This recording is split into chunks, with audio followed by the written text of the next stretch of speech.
Good morning to all of you. Welcome to my channel. आप dictation daily लिखें, उसे PDF से check करें, देन उसे ट्रांसक्राइब भी करें। पीडीएफ के लिए आप मेरे टेलीग्राम चैनल स्टेनो विद श्रद्धा को ज्वाइन कर सकते हैं। और अगर आपको वीडियो पसंद है तो प्लीज़ लाइक, कमेंट और शेयर ज़रूर करें। और मुझे कमेंट करके ज़रूर बताएं कि आपको वीडियो कैसी लगी। चैनल पर नए आए हैं वो सभी इस चैनल को सब्सक्राइब करें और नोटिफिकेशन बेल को भी प्रेस करें ताकि दूसरा वीडियो अपलोड होने पर आपको नोटिफिकेशन मिल सके। नाउ डिक्टेशन स्टार्ट करते हैं। डिक्टेशन स्टार्ट होगी 5 सेकेंड बाद, जिसकी स्पीड रहेगी 80 वर्ड पर मिनट। स्टार्ट। परिवार समाज की पहली और सबसे महत्वपूर्ण इकाई है। परिवार ही व्यक्ति के जीवन की प्रथम पाठशाला है, जहाँ वह पहला शब्द, ज्ञान और आचरण सीखता तथा अपने जीवन में उतारता है। परिवार का सही मार्गदर्शन ही हमें ऊंचाइयों के शिखर तक ले जाता है। इसके विपरीत परिवार का उचित मार्गदर्शन न मिलने पर व्यक्ति पथभ्रष्ट भी हो जाता है।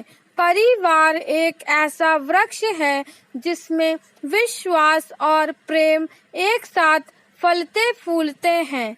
ये विश्वास और प्रेम ही है कि एक बालक बीमार होने पर अपने पिता की दी हुई कड़वी दवा भी आंख बंद कर पी जाता है, क्योंकि उसे उस दवा से ज्यादा भरोसा अपने पिता पर होता है। Para change.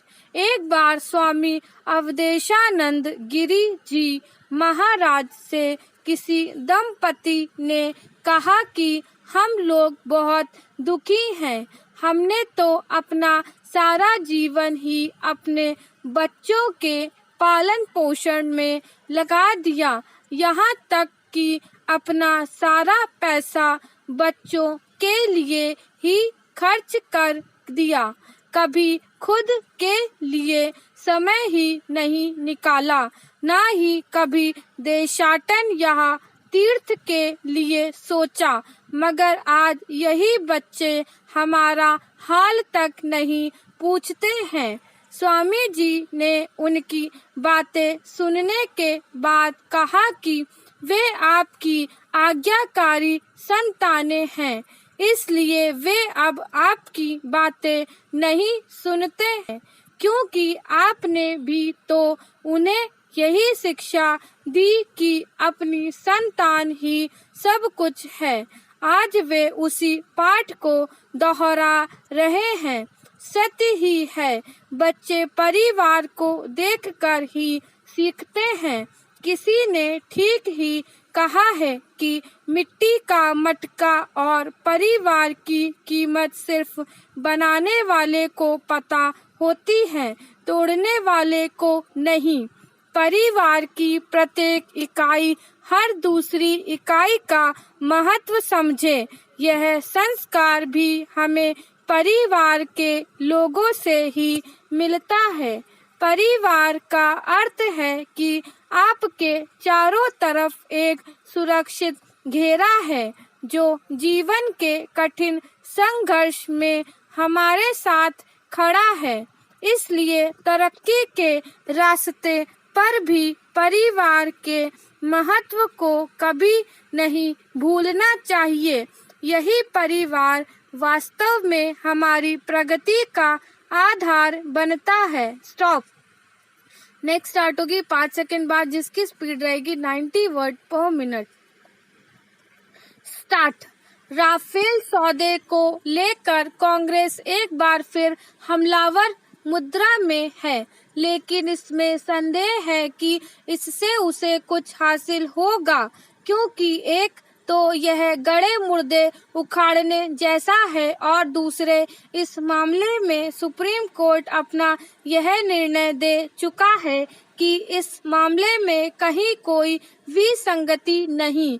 यह ठीक है कि फ्रांस में इस सौदे में कथित भ्रष्टाचार को लेकर एक जांच शुरू हुई है, लेकिन किसी मामले की जांच शुरू होने का यह मतलब नहीं कि आरोपियों की पुष्टि हो गई है। बेहतर होता कि कांग्रेस और खासकर राहुल गांधी इस जांच के पूरा होने का इंतजार करते।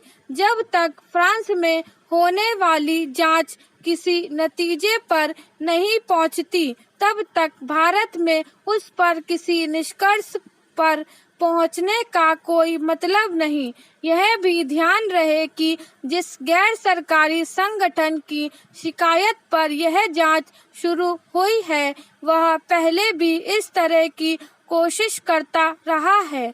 तथ्य यह भी है कि यह गैर सरकारी संगठन खुद भी कई आरोपों से घिरा है।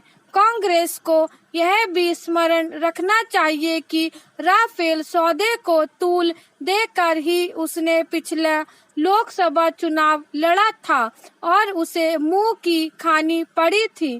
कम से कम राहुल गांधी को तो यह अच्छी तरह याद होना चाहिए कि उन्होंने किस तरह देश भर में घूम घूम कर चौकीदार चोर है का नारा प्रचारित किया था और उसके कैसे नतीजे खुद उन्हें और उनकी पार्टी को भुगतने पड़े थे।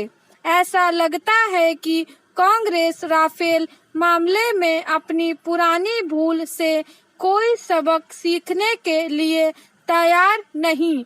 वह शायद यह भी समझने को तैयार नहीं कि इस मामले को बार बार उछालने से उसे कोई राजनीतिक लाभ नहीं मिलने वाला। पैराचेन यह समझ आता है कि कांग्रेस राफेल मामले में सुप्रीम कोर्ट में हुई उस सुनवाई को भूलना पसंद कर रही हो, जिसमें इन लड़ाकू विमानों की कीमत सीलबंद लिफाफे में अदालत को सौंपी गई थी, लेकिन उसे अपने आरोपों की गंभीरता तो परखनी ही चाहिए। कांग्रेस एक ओर यह कह रही है कि राफेल विमानों को कहीं अधिक कीमत पर खरीदा गया और दूसरी ओर यह भी पूछ रही है कि आखिर 126 विमानों के बजाय केवल 36 विमान ही क्यों खरीदे गए। ऐसे सवाल पूछने के पहले कांग्रेस को यह सोचना चाहिए कि यदि अधिक मूल्य पर विमान खरीदने का मकसद खुद को या अन्य किसी को अनुचित लाभ पहुंचाना होता तो फिर सौदा 126 विमानों का होता। कांग्रेस यह भी याद रखे तो बेहतर कि राफेल सौदा दो सरकारों के बीच हुआ था और ऐसे सौदे में किसी तरह की गड़बड़ी की गुंजाइश खत्म हो जाती है। स्टॉप।